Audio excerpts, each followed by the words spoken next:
Salam damai sejahtera Bapak Ibu serta saudara-saudari semua. Untuk memulai renungan tentang firman Tuhan ini, mari kita bersatu dalam doa.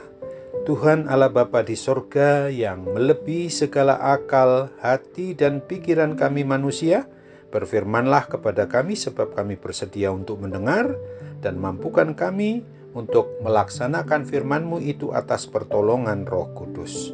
Dalam nama Tuhan Yesus kami berdoa. Amin. Sebagai nas renungan firman Tuhan diambil dari Matius 26 ayat 14 sampai ayat 16 yang berbunyi, "Kemudian pergilah seorang dari ke-12 murid itu yang bernama Yudas Iskariot kepada imam-imam kepala. Ia berkata, 'Apa yang hendak kamu berikan kepadaku supaya aku menyerahkan dia kepada kamu?' Mereka membayar 30 uang perak kepadanya, dan mulai saat itu ia mencari kesempatan yang baik untuk menyerahkan Yesus." Sebagai tema yang diangkat dari nas renungan kita adalah uang bukan alat untuk mengkhianati, tetapi sarana menyembah Tuhan Yesus Kristus. Harapan para murid Tuhan Yesus Kristus diantaranya oleh Yohanes dan Yakobus yang menginginkan di sebelah kanan dan kiri Tuhan Yesus, yaitu suatu jabatan tinggi, menjadi hilang. Dan lebih mengenaskan lagi, Yudas Iskariot harus mengkhianati guru dan Tuhannya itu, karena Tuhan Yesus tidak akan jadi raja seperti yang sangat diharapkan oleh mereka. Bahkan ternyata Tuhan Yesus akan menyerahkan dirinya untuk menderita aniaya sampai mati pada kayu salib di Bukit Golgota.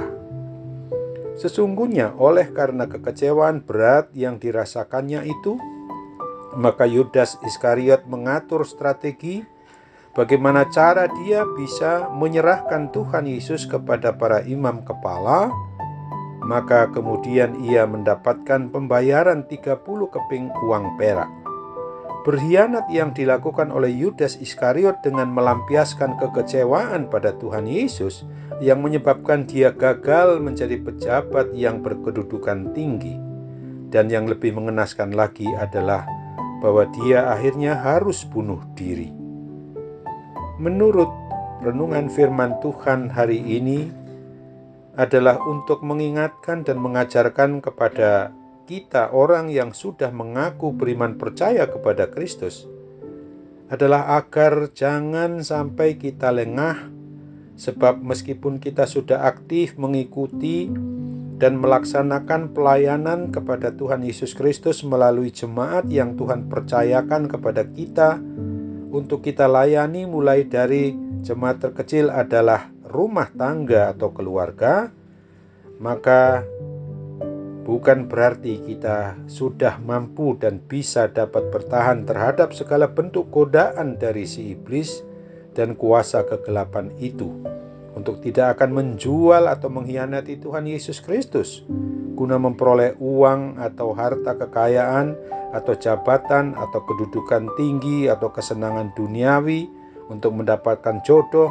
dan segala keinginan duniawi lainnya.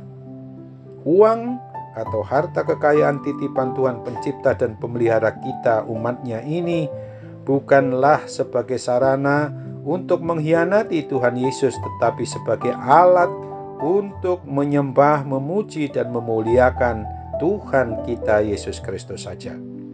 Sesungguhnya kalau kita tidak mengandalkan Tuhan Yesus, maka kita sebagai umat manusia ini adalah makhluknya yang lemah, harus kita akui. Karena itu waspadailah bahwa di hadapan iblis penggoda itu bisa saja kita dengan mudah dapat dikalahkannya. Oleh sebab itu, sebagai orang yang beriman percaya kepada Kristus, maka hendaknya kita dengan mengandalkan pertolongan Roh Kudus bisa dan dapat tetap taat, setia, kokoh dan teguh untuk selalu mengutamakan hidup yang mau memusatkan penyembahan kita, pujian kita, kemuliaan yang harus kita tujukan hanya kepada Tuhan Yesus Kristus sampai pada akhir hayat kita, agar kita dimampukan dan boleh mengalahkan semua jenis godaan atau cobaan dari iblis si penguasa kegelapan itu. Ingatlah akan firman Tuhan dalam Yakobus 4 ayat 7 ini. Karena itu tunduklah kepada Allah dan lawanlah iblis, maka ia akan lari daripadamu. Amin. Mari kita kembali bersatu dalam doa. Tuhan Allah Bapa di sorga, syukur dan terima kasih hari ini kami diingatkan untuk sungguh-sungguh mewaspadai bahwa memang benar menurut firman-Mu, bahwa uang itu bukan alat atau sarana untuk mengkhianati Tuhan Yesus Kristus, tetapi alat atau sarana untuk menyembah, memuji, dan memuliakan Tuhan Yesus Kristus saja. Oleh sebab itu, pada kesempatan ini, kami juga harus berdoa bagi mereka yang akibat terlalu terfokus kepada keinginan dagingnya yang harus dipenuhi dengan cara selalu memakai alat atau sarana, uang atau harta kekayaan itu hanya untuk memuaskan dirinya sendiri, untuk tujuan yang sifatnya bukan untuk memuji dan memuliakan nama Tuhan, supaya kami boleh sadari sehingga mereka menanggung beban berat dan merasakan adanya sakit penyakit begitu sekarang sedang membelenggu kehidupan mereka. Begitu juga sakit penyakit yang akibat dari pandemi COVID-19 ini, agar Tuhan berkenan untuk memakai sarana perawatan, para medis, dokter, obat, dan perhatian dari seluruh keluarga untuk memungkinkan kami semua mengalami pemulihan dan kesembuhan dari kuasa sakit penyakit itu. Dalam nama Tuhan Yesus kami berdoa. Amin.